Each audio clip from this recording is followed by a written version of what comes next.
बिस्मिल्लाहिर्रहमानिर्रहीम। अस्सलाम वालेकुम नाज़रीन, मैं हूं एडवोकेट एजाज़ अहमद नवाब और आप देख रहे हैं मेरा यूट्यूब चैनल कानून की दुनिया। नाज़रीन, इस व्लॉग में बात करते हैं इलेक्शन कमीशन ऑफ पाकिस्तान बना ही इलेक्शन करवाने के लिए है और वही वो परफॉर्म नहीं कर रहे, तो इन सूरत हाल में क्या सुप्रीम कोर्ट ऑफ पाकिस्तान इसमें आ सकता है और कार्रवाई कर सकता है?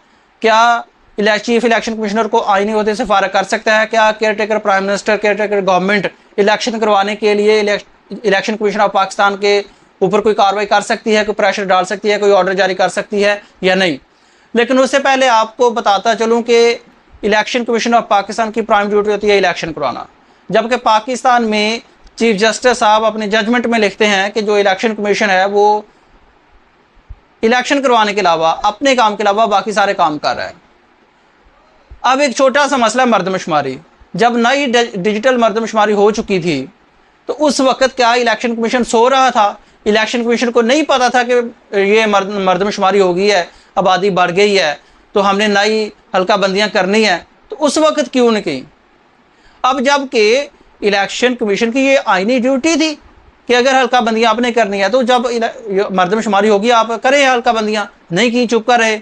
अब जब असम्बली डिज़ोल्व हो गई, वक्त आ गया आप इलेक्शन प्रोग्राम दें, इलेक्शन की डेट का ऐलान करें, तो इलेक्शन कमीशन ने बजाय इलेक्शन की डेट का ऐलान करने के डीलिमिटेशन के लिए नया स्केड्यूल जारी कर दिया और कहा कि जी हम तो 4 महीने में डीलिमिटेशन करेंगे, नई हल्का बंदियाँ करेंगे, नई मर्दमशुमारी की बेस पर, और उसके बाद जाके फिर इलेक्शन करवाएंगे।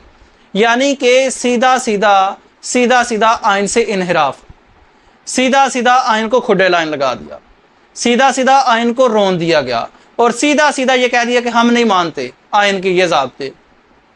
आइन कहता है कि जब असम्बली डिसॉल्व होनी है 90 डेज के अंदर इलेक्शन करवाएं, और इलेक्शन कमीशन कहता है कि जब असम्बली डिसॉल्व हो गई है तो उसके बाद हमने फैसला करना है कि हम ये हल्का बंदियां करेंगे, नई हल्का बंदियां करेंगे, उसके बाद जाके इलेक्शन करवाएं।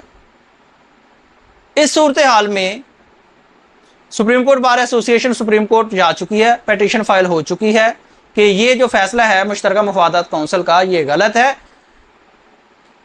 इलेक्शन कमीशन को यह ऑर्डर जारी किया जाए कि 90 डेज के अंदर इलेक्शन करवाया जाए, जो आईनी मुद्दत है।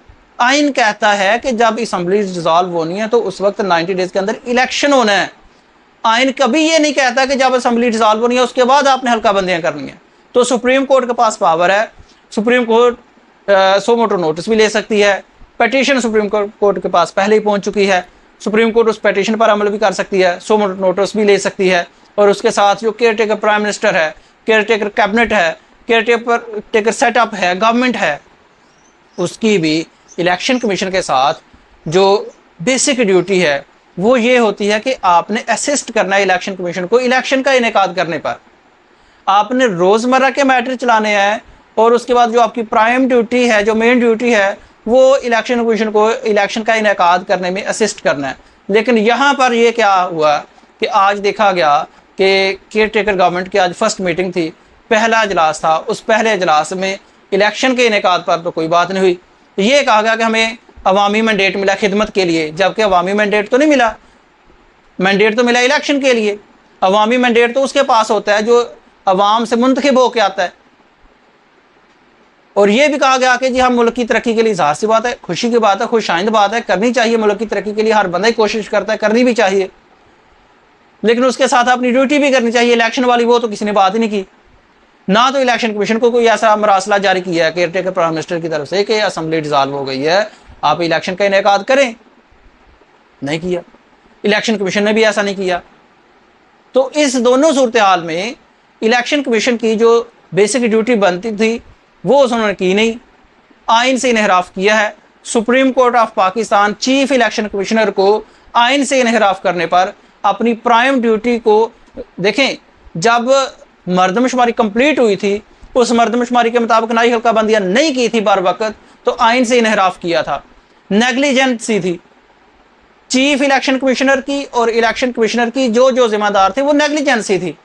उस नेग्लिजेंसी पर सुप्रीम कोर्ट ऑफ पाकिस्तान को एक्शन लेना चाहिए, केयर टेकर प्राइम मिनिस्टर को एक्शन लेना चाहिए और एक्शन लेकर जो चीफ इलेक्शन कमिश्नर है उसको पूछना चाहिए कि हाँ जी आप बताएं ना, आपने बर वक्त ये कदम क्यों नहीं उठाया था, डीलिमिटेशन क्यों नहीं की थी, और अब जब आपकी ड्यूटी इलेक्शन करवाना है तो अब आपको नई हल्का बंदियाँ याद आ गई हैं, तो आप ऐसा क्यों कर रहे हैं?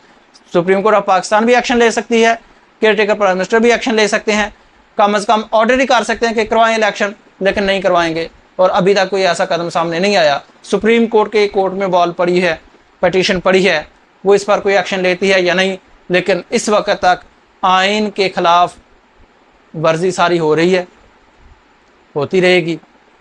और ये इसी तरह से इलेक्शन जो हैं वो 90 डेज़ के अंदर होते हुए फ़िलहाल तक नज़र नहीं आ रहे। चीफ इलेक्शन कमिश्नर ने, इलेक्शन कमीशन ऑफ पाकिस्तान ने ये कदम उठा लिया है। डिलिमिटेशन 14 दिसंबर तक फाइनल शायद करनी है, उसके बाद इलेक्शन होने हैं और फिर देखते जाएंगे। इस सारे के सारे प्रोसेस में आइन की खिलाफ वर्जी होने में अगर सुप्रीम कोर्ट ऑफ पाकिस्तान कोई एक्शन नहीं लेती है तो तारीख में ये याद रखा जाएगा कि फ़लाँ 2023 में इलेक्शन होने थे, पहले 14 मई को इलेक्शन होने थे, फिर उसके बाद नेशनल असेंबली डिसॉल्व हुई, फिर इलेक्शन होने थे। लेकिन इस सारे प्रोसेस में आइन की जो बुनियादी हकूक़ की जो हिफाजत करने वाला इदारा है, आइन की हिफाजत करने वाला इदारा है, जमहूरियत की हिफाजत करने वाला इदारा है सुप्रीम कोर्ट ऑफ पाकिस्तान, उसने कोई एक्शन नहीं लिया था। ये तारीख फिर कहती फिरेगी। लेकिन